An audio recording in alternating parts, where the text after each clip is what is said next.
Good evening, everyone, and thank you for joining the Multiple Literacies Lab this evening.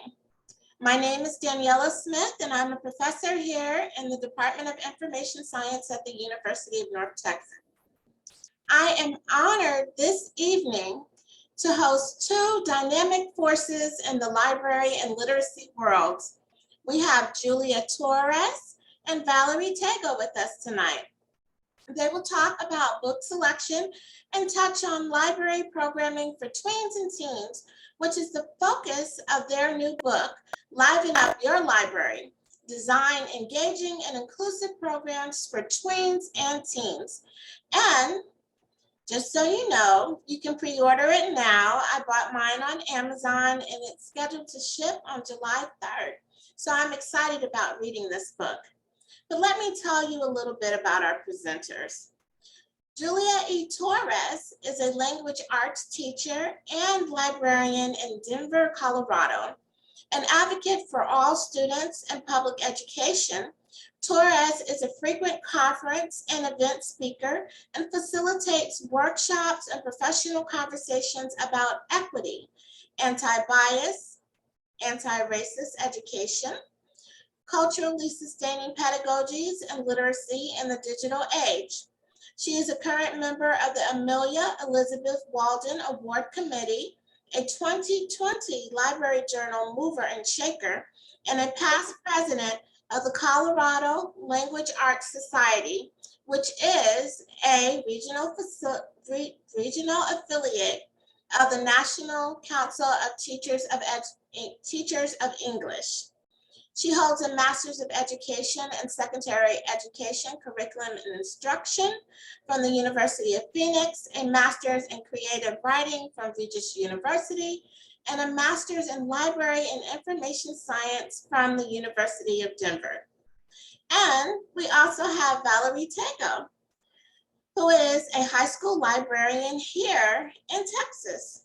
She's a winner of the S. Janice Key Award from Texas Women's University and a past president of the Dallas Association of School Librarians.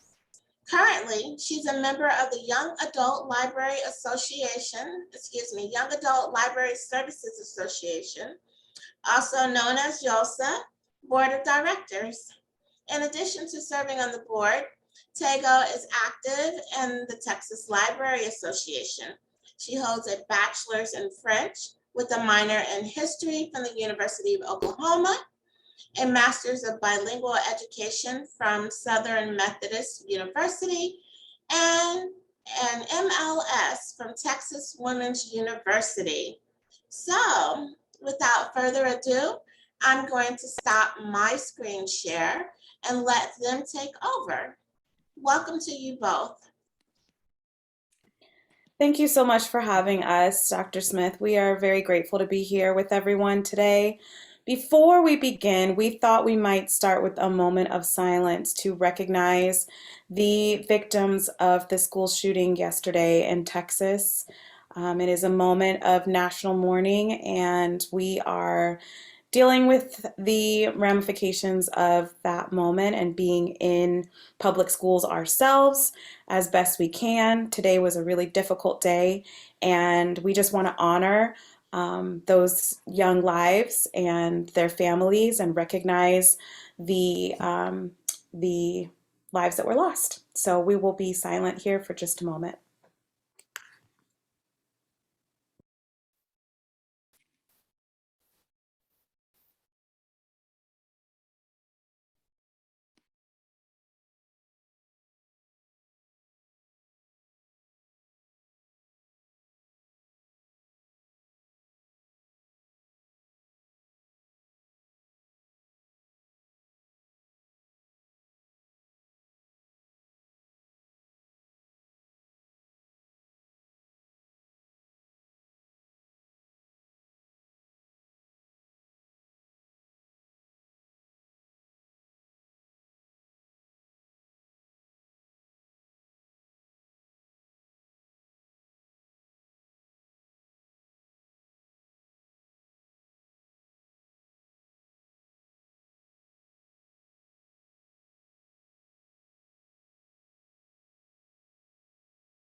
Thank you for allowing us that moment to think about the young people in that community and in our own communities as we work to try to do better by them. We are here before you this evening to talk a little bit more about how we can bring good books into schools. So, thank you for giving us your ears and your time. Your time is one of the greatest gifts that we can give anyone.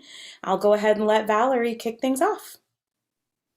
All right, let's get started by introducing ourselves. Well, Dr. Smith gave us an introduction, but here's how you can contact us. So I have my social media handles there, and then so does Julia and her contact information and website. And our objectives for this evening are to learn about the process of book selection, consider potential obstacles and barriers that librarians may face, and to develop a potential plan of action. So let's talk about book selection, how and why we choose to invite books into our school. And I'll let Julia kind of go over the three primary avenues. Yeah, so there are three ways that typically books will find their ways into curriculum, but also into library collections. The first is teacher selection. So this can be both the most and the least restrictive way, but in the most restrictive environments, then library professionals, which are often paralibrarians, are given boxes full of books and they did not actually select the titles. They're just given the titles and then they put them on the shelves. In the least restrictive environments, often the librarian will have more autonomy, will go through some tidal wave carts and lists. Maybe the district will prepare the carts for the librarian, but sometimes in my situation, I was lucky to have a combination of both. Sometimes they would purchase for me, but I was also had freedom to just use the budget from all three of my schools the way that I saw fit. So that involved a lot of research about titles that young people would want, getting recommendations from them, and then of course going through different works that students liked and the ones that were either missing off of the shelves or the ones that I thought need replacement copies, I would go through and purchase more copies there.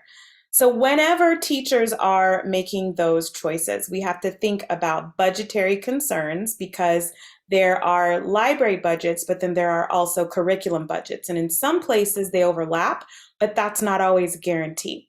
So if you take a look at the column all the way over on what is my right, which I think might be your left, we take a look at where it says award selection, individual and personal connections, engagement, curricular support, and then student and staff requests.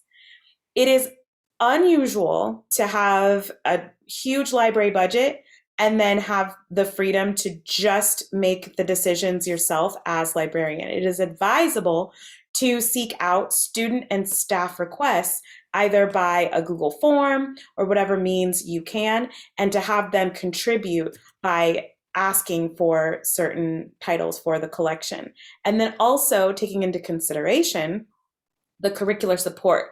This crosses over with the first column where you see personal bias. Teachers will often have a bias for certain genres or certain texts by certain authors. So one way that librarians can provide that additional curricular support is by being knowledgeable about which books are worthy of academic study and not just there for students to read for independent reading or for book clubs. I like to think about and talk a lot about the intersections between curricular support and student choice. So what do teachers want and need to be able to teach skills and intellectualism? And Dr. Goldie Muhammad talks a lot about criticality. She talks a lot about different pursuits of knowledge that young people should be engaged in any culturally and historically responsive educational environment. So it is possible and advisable for librarians to help with that work as well. So in the middle, you can see where it says curriculum connections. Standards alignment is going to mean that librarians will not only be familiar with the library standards, but also be familiar with the literacy standards for whatever grade level they are supporting. And then vertical articulation really just means making sure that there are texts that will support merging between grades. So 6, 7, 8, 9, 10, 11, 12. Are there books that will support readers that are technically in 8th grade, but maybe reading at a 6th grade level, or technically in 7th grade, but maybe reading at a 10th grade level? So we make sure to make recommendations and to purchase or bring books into the collection that will support readers at every level. And then the last thing is text sets and cross-content connections. Usually, I would say libraries have access, if they do, to Tidal Wave or Follett products. There will be recommendations of text sets that you can borrow, or offer to students. But smaller vendors also recommend various text sets. So one of the things that I like to do is make sure that I have thematic text sets, but also text sets that will cover things like the American justice system, or if we're looking at mathematics and sports and the intersection there, we'll have some books on statistics and books in the nonfiction section that deal with major sports figures and what their careers have been like. So thinking as broadly as you can about a wider application for curricular connections is a way that librarians can be beneficial to teachers as well.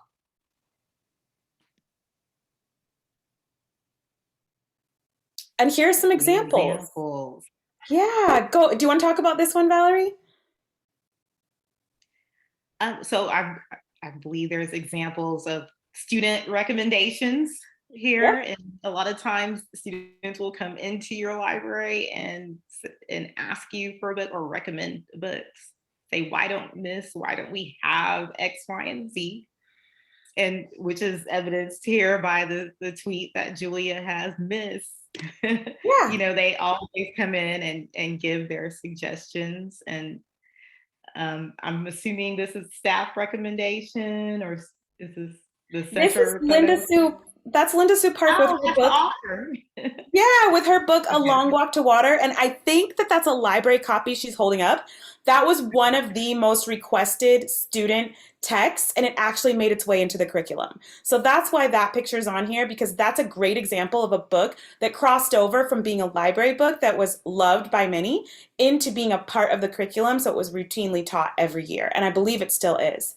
And then I Am Alfonso Jones was a really popular book club pick. One year we did a book club with special ed students who often were excluded from library programming because of the way the schedule worked, but also because people didn't think that a lot of my sped students could read at grade level. Some could, some couldn't.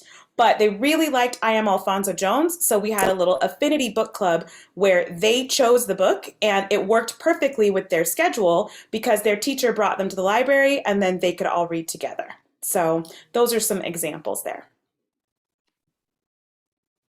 Ongoing considerations. So here are some things librarians could consider or should consider when selecting books, and some facts and figures. Over 63% of all educators in schools in the USA identify as white.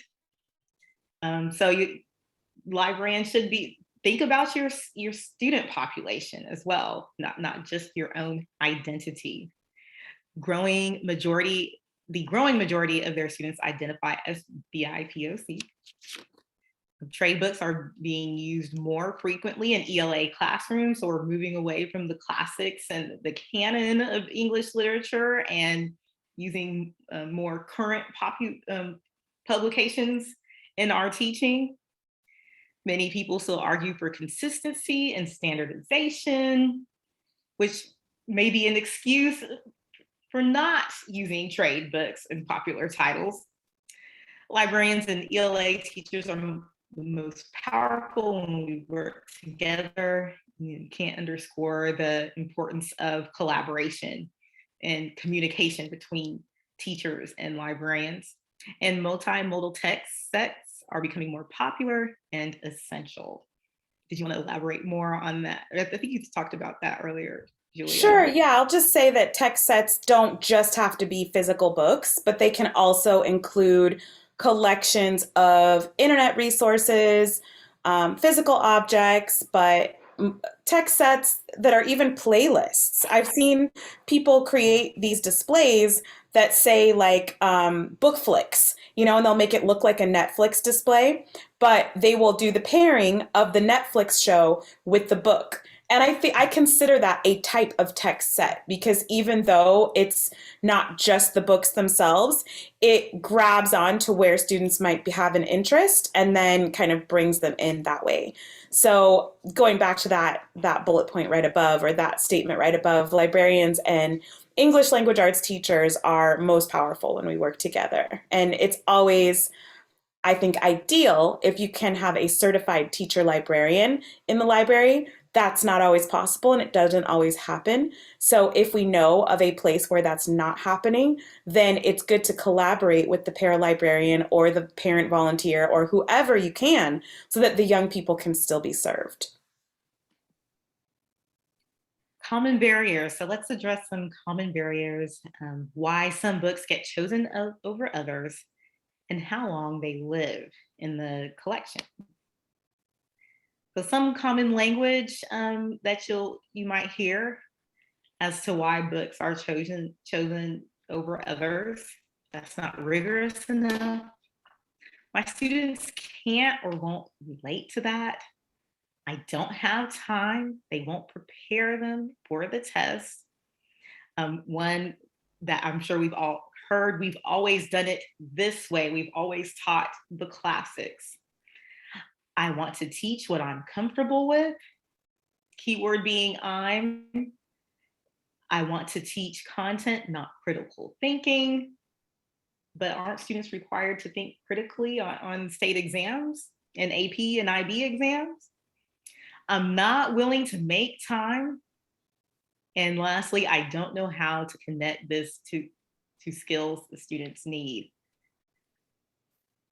Yeah, I think that one that I've heard a lot of all of these is that won't prepare them for the test. Mm-hmm. But on a lot of tests, they don't really need to have knowledge of specific texts. They need to have knowledge of skills that transfer across texts. So that's really important to remember, is that it is possible to still teach skills without focusing on, for example, only the classics. Mm-hmm. So making sure that you're knowledgeable about the academic merits of certain works, that is something that can really be beneficial to your staff and to the students. And then also, I want to teach what I'm comfortable with. I hear that a lot because folks may not have the cultural capital or the experience to understand a lot that goes on in, for example, a book about the Muslim American holiday of Eid. I think it's Eid. But Eid, yeah. Is it Eid? Eid. Mm-hmm. Eid. I think that's how you pronounce it. Please correct me if I'm wrong, somebody. I don't mind being corrected. But if you had a book, I'm just thinking of a YA middle grade anthology called Once Upon an Eid. If you were not familiar with how to pronounce the holiday, what the holiday's origins are, you might feel uncomfortable bringing that into the classroom. But we teach for the students' edification and experience, not our own comfort. So it is upon us to learn about the things that we don't know and to get more comfortable being uncomfortable and to be okay with the student being in the position of the authority sometimes when it comes to specific cultural, ethnic, linguistic practices that we might not be experts in ourselves. Mm-hmm. I think some of the best learning in the classroom comes from a situation like that, where the teacher also learns. The students and the other students in the class may also learn who aren't familiar.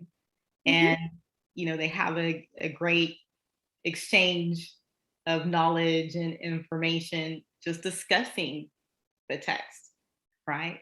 And what they've read about and what they've learned about. Some further considerations. I'll let Julia kind of go over these. Yeah, There's a company called Seed the Way, which has an equity audit, and there are lots of equity audits out there on the web. We actually include one in our book as well to help you kind of look at your collection and then do an audit to see how representative of the many different diverse groups of people is your collection. I belong to a group of women called Disrupt Text, and we have I would call it kind of, a social experiment or a hashtag going where people talk about what it means to critically intervene in the way that we teach young people, specifically considering what books we bring into schools as tools for learning the art of literature, but also, or learning how to write creatively, but also how writers use the craft of writing to craft an argument, etc. And there are many educators who have written discussion guides to some of the more recently published books. I'm actually writing one for this book right now. It's by Celia Perez and it's called Tumble. So you can look up just about any book that's been recently published, put in discussion guide or educator guide, and see if there's a reading group guide out there already written by somebody, if you're looking for guidance. And these can also be good tools to just give to students. That way they can run the discussions themselves. They don't always need the adults to do it. Build Your Stack is an initiative from NCTE where many people have collaborated and used their brilliance to create stacks that are thematic. So this was a stack that I built that was on intersectional identities, and there are many others out there in the world that were curated by people. So if you just put in Build Your Stack NCTE, that will also help expand your ideas of what is possible when it comes to combining texts and moving beyond just, oh, they're in 10th grade, they should read Shakespeare, Ongoing considerations. We have diversebooks.org, which we've seen like a lot on Twitter and at other conferences. So that's a great resource to go to when building your collections. Penguin Random House, the publisher, look at what they have coming out and the books that they have available.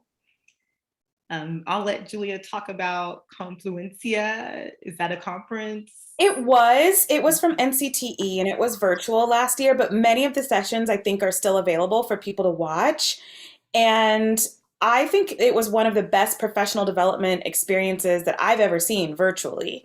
So if you're curious, Michelle Obama presented, Nicole Hannah-Jones. There were some really heavy hitters that talked about what it means to educate young people using literacy. So if you go to NCTE and you register for the conference, Confluencia, I'm sure you'll still have access. If you can't manage to get access to the sessions from last year's conference, then definitely think about sending a representative or attending this year's conference. The librarian conference that's after NCTE is called ALAN, ALAN, the Assembly for Literature of Adolescents of NCTE, and that's the one I'm currently serving as a board member for ALAN, and I think my term is up this year, perhaps. But they do a lot with young adult literature. So if you don't know about ALAN, you definitely should. Okay, the Brown Bookshelf is another resource. And is it Kokila? Yeah, Kokila Books. Yeah.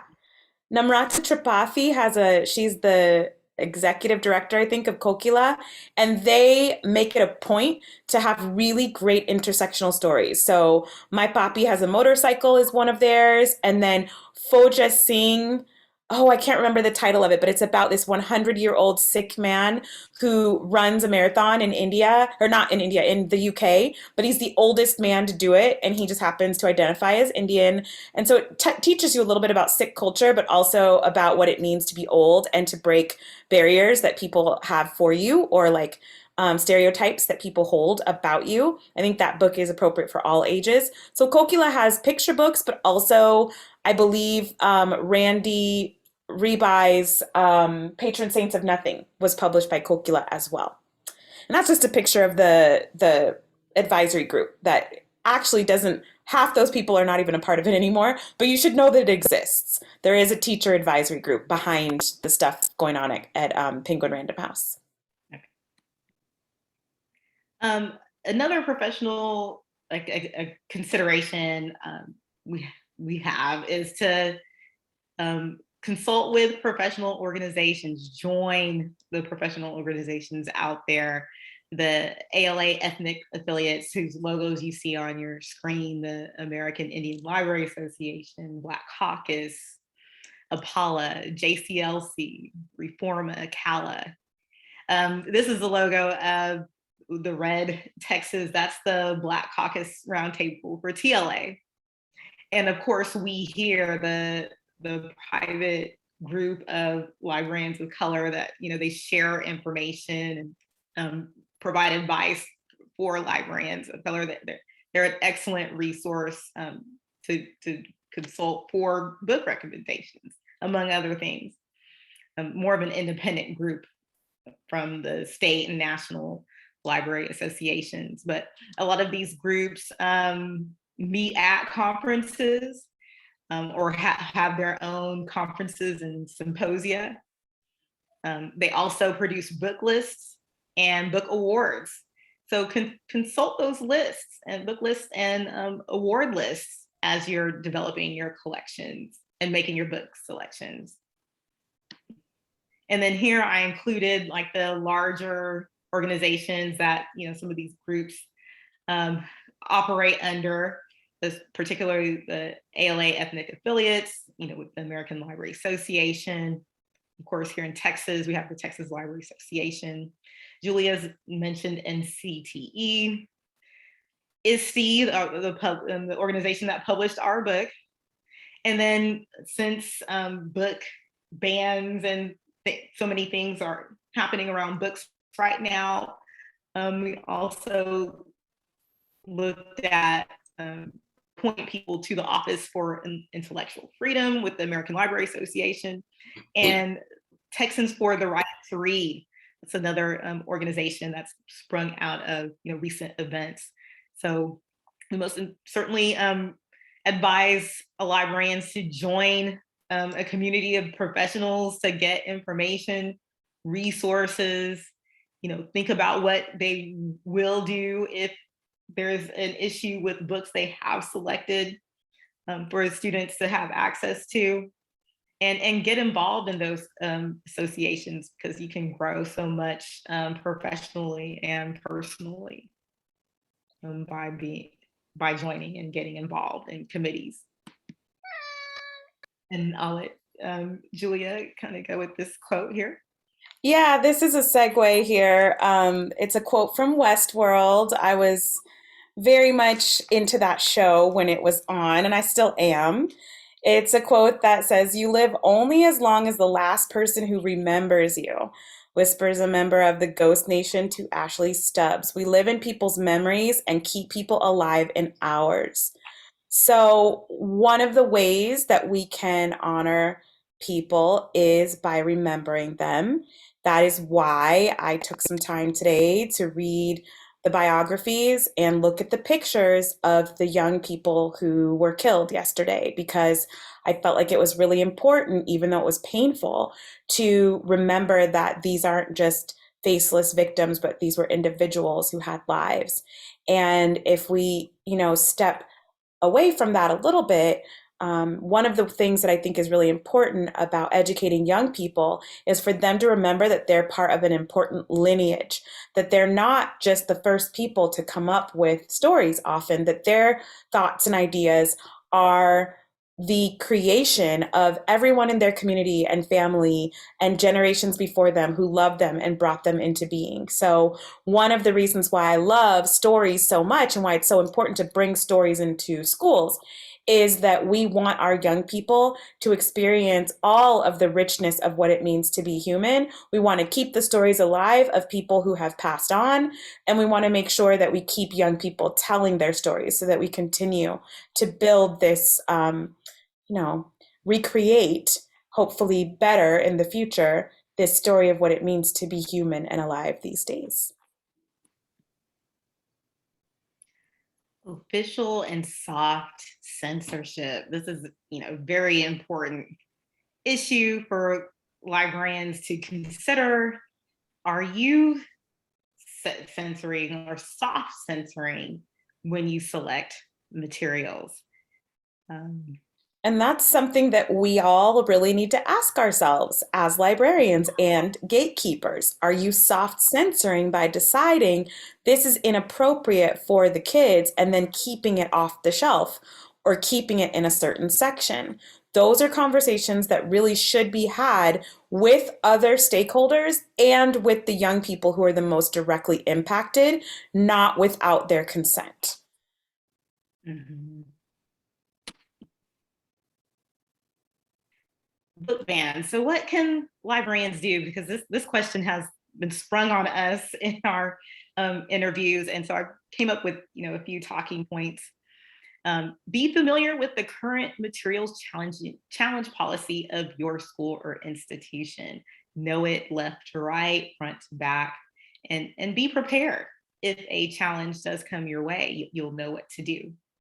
Inform the community as to how materials are selected. So you putting it on your website or tweeting facts about it, posting on social media, explaining to the community, okay, this is how we select books for our students, staff, and community.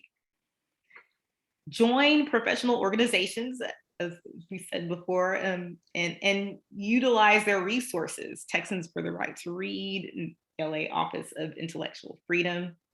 And then lastly, I think the statement by Dr. Rick McDaniel from McKinney ISD, he pretty much, beautifully encapsulated or detailed what's going on right now and what schools should do. And most importantly, in schools and school librarians, but most importantly, inviting the community to volunteer in your school library and in your school. Of course, you want to follow district policies, have them formally register and background check. But the best way to find out or be involved in what's happening in schools is to be there, is to show up, is to volunteer. Be with us in the day in and day out. Work the CERC desk, help us shelve the books, help us change the displays and the bulletin boards. Do hall duty and lunch duty with us. And you'll see what's truly happening in schools day to day, and why and how we make the book selections we do make. Another organization that I could add is Freedom. It's FREADOM, #Freedom. They've been doing quite a bit to make sure that people understand the perils of both soft and direct censorship. And I know that there are still folks talking in Washington, D.C. about where we might end up if we don't talk about and stop some of the movements to censor what is in our libraries today. And I do also really like the TLA statement against intellectual freedom, or in defense of intellectual freedom. NCTE has a statement as well, and they also have a statement in defense of independent reading, because often we have to defend a young person's right to read what they want and to read for pleasure, not always just to read for a grade. So that's something to think about as well. Mm-hmm. So we have a quote from our book that just says, if we want our library spaces to be truly welcoming, they must be culturally responsive and inclusive. Valerie, do you want to elaborate on that one? Yes. So not only do we want to develop an inclusive collection, but we want our services and our programs to be responsive and inclusive, and based on the popular books, topics, and themes and curricular needs of your school community that you serve, the students, the staff, the parents, the families that may come into your libraries. You want to engage with them and talk to them and understand them and what their needs are, and then craft your programs and your services to meet those needs and interests.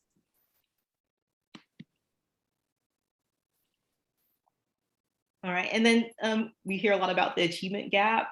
The book, Culturally Responsive Teaching in the Brain, touches on the achievement gap and how teachers should address it. Well, librarians can address it too. So, looking at the data for your campus, what are the gaps in learning, and how can you address those gaps and close those knowledge gaps in creative ways through library instruction and programming?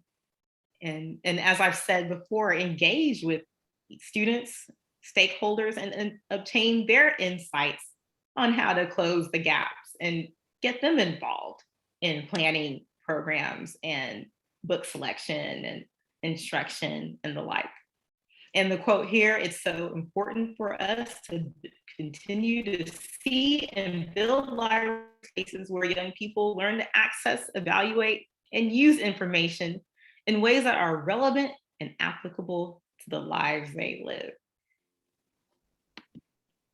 Okay, and lastly, developing an action plan. So as you, we're at the end of the school year, but as you look towards the next school year and do your planning through the summer, again, think about how you're going to engage campus administration, district administration, board trustee members, because they too can take action, fund and support you and your library program.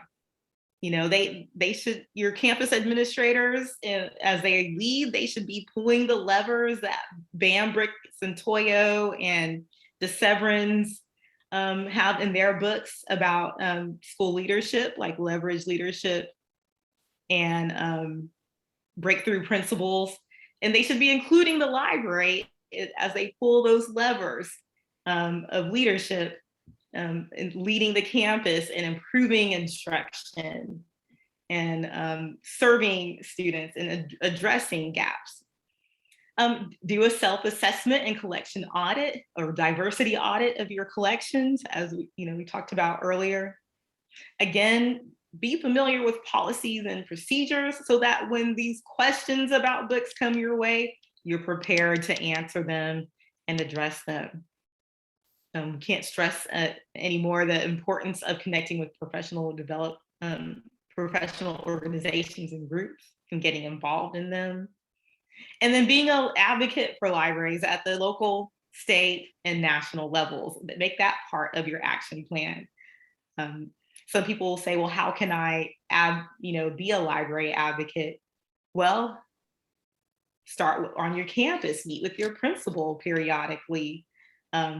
Make sure that information about your library and the work that you're doing is out on the school website and available for the community on the social media. Writing to your state and federal legislators, and representatives when issues of funding come up for libraries in general. So those are some ways that you can be an advocate at various levels. Yeah, and as Valerie mentioned, we have tools and supports and more information about ways to develop advocacy plans in a chapter in our book. So if you're curious and you want to know more about what we've done as well as steps to take in your spaces, then Liven Up Your Library is here for you. So if you have any questions, please let us know. We want to kind of open it up to you to either unmute and ask us some questions, or you can type them into the chat and we can speak to them. And while we're waiting, we might just talk a little bit about, I do have 3 cats, so I apologize for all of the chaos around the computer screen, but that's what you're seeing. We might talk a little bit about what the library journey has been for us over the past couple of years. Are there any questions yet?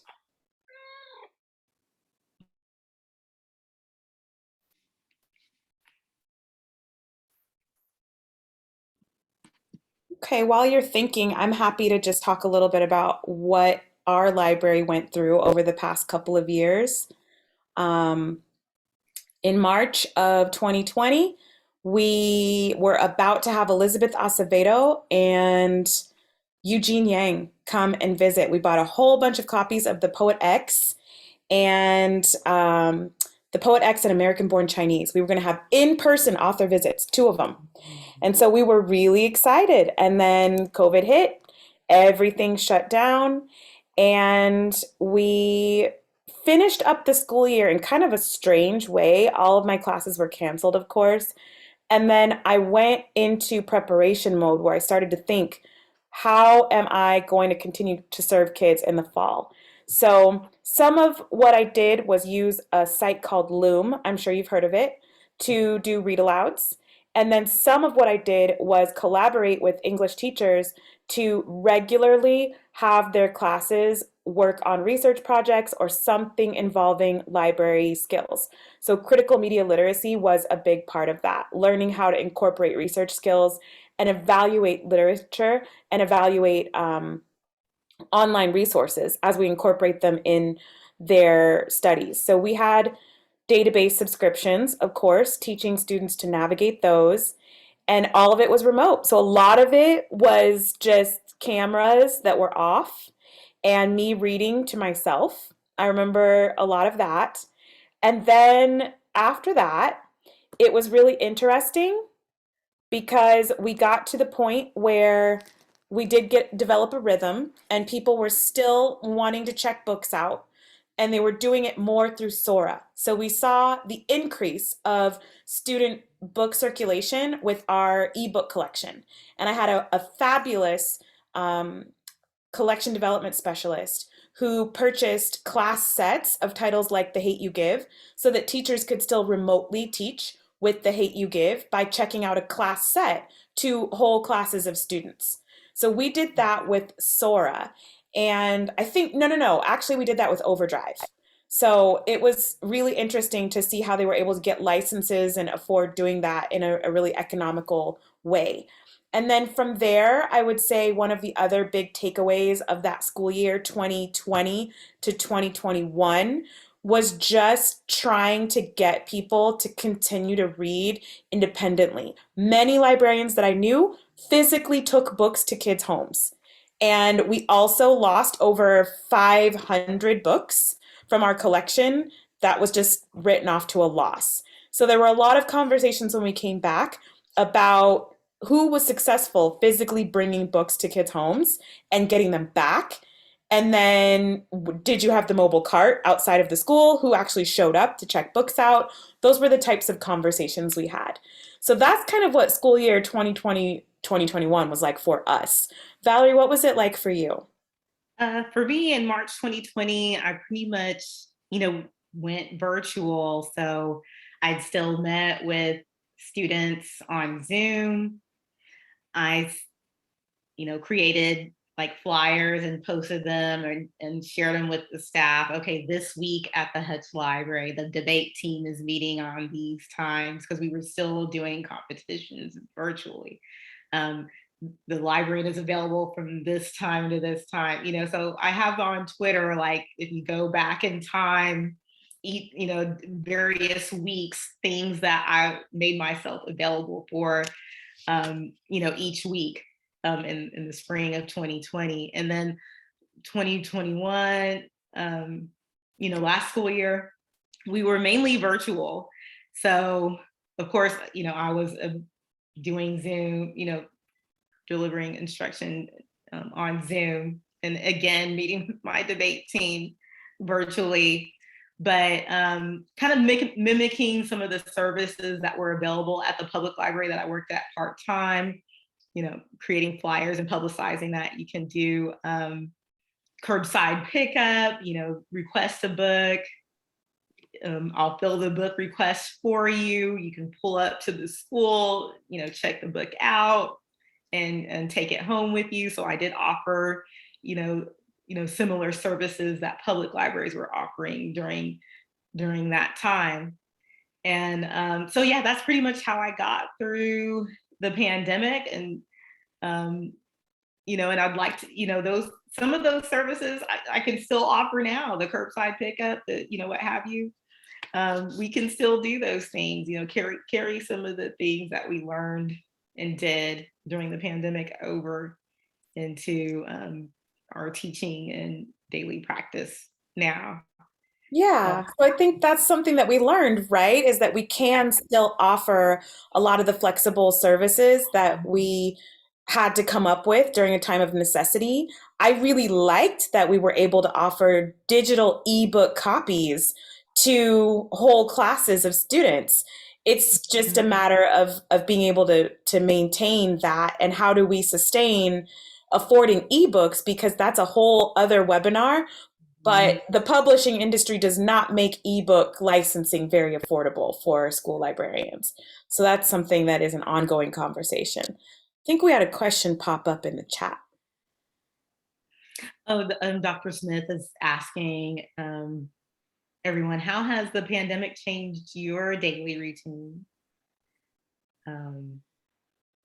Well, Any, I went back into the classroom because my library position was eliminated. So that's how that changed for me. And I can say that it's been a huge shift. My new normal it's a huge shift. I can say that I think after construction is complete on the new building, they will probably be hiring another teacher librarian for the new reopened Montbello High School and the new campus. I will not be that librarian, but I do think that that is in the future plans. So that's the good news. okay. There's another question. How do you engage, from Brenda, how do you engage classroom teachers, content specialists, like science, math, social studies, SPED, ELA, teachers in collection development activities in your school media, library media programs? That's a good question.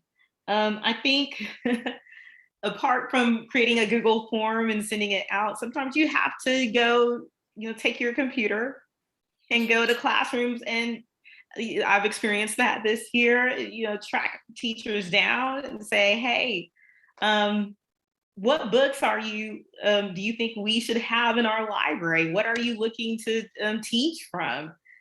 Getting that input and feedback. Sometimes you have to go to them.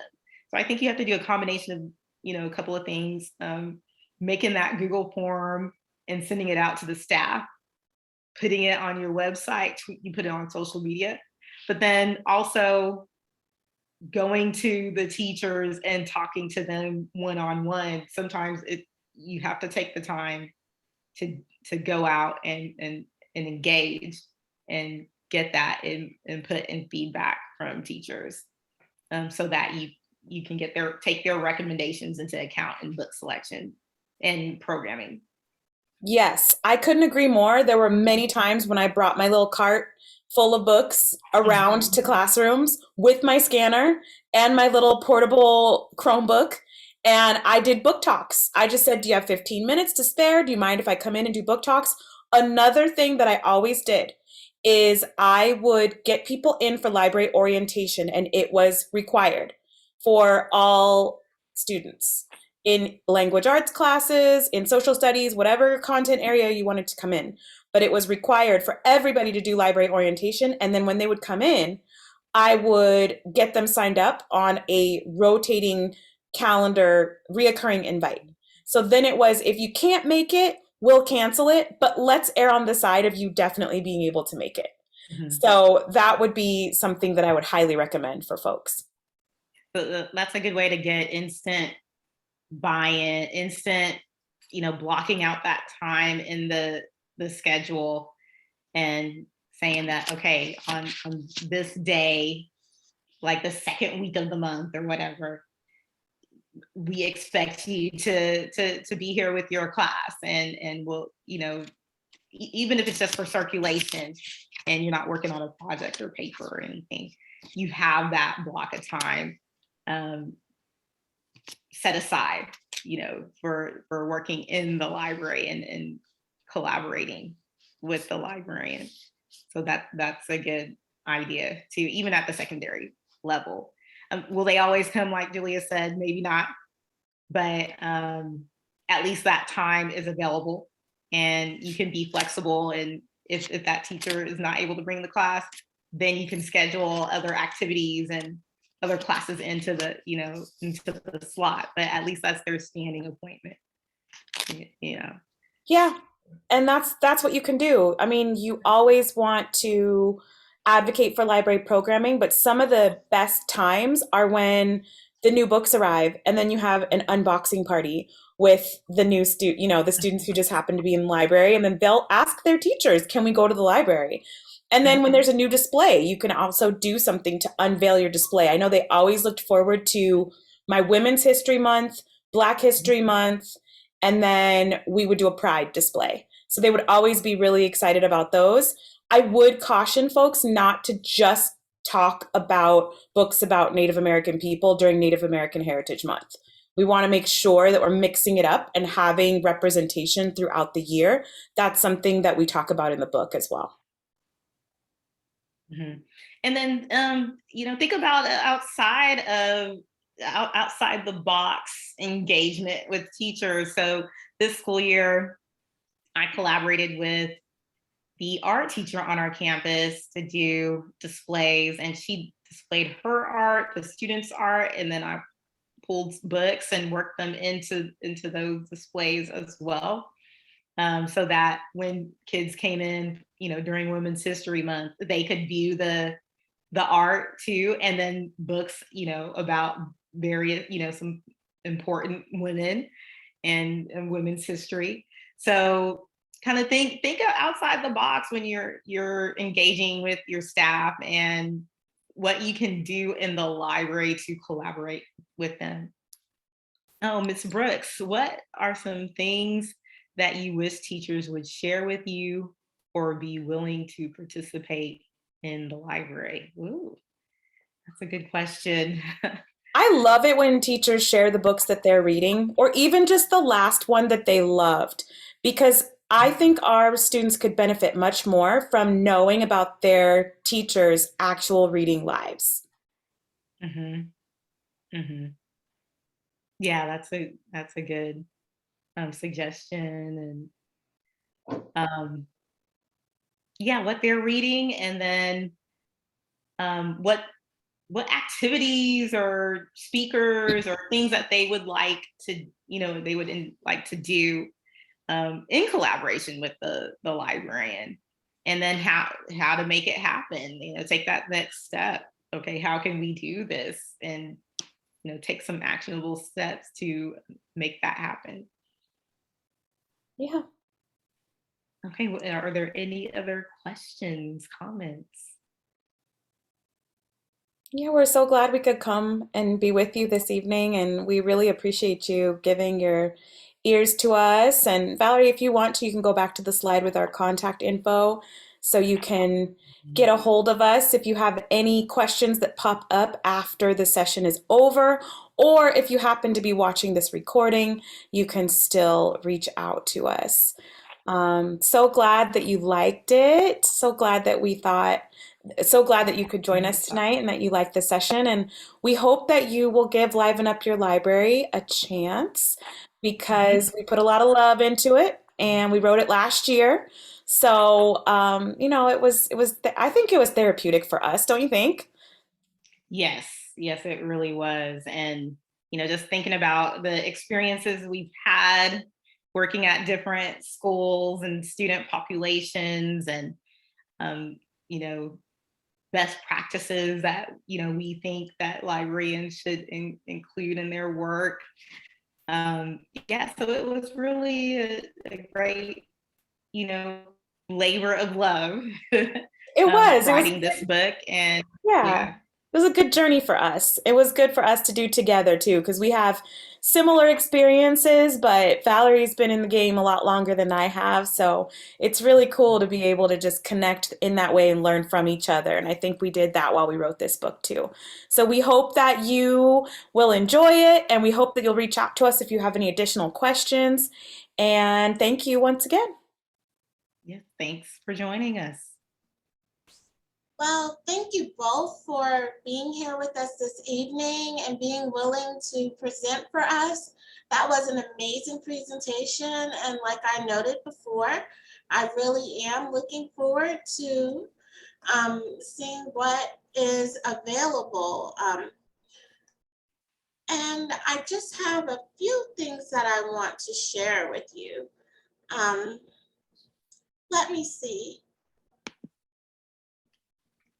I'm trying to get back to my screen for sharing.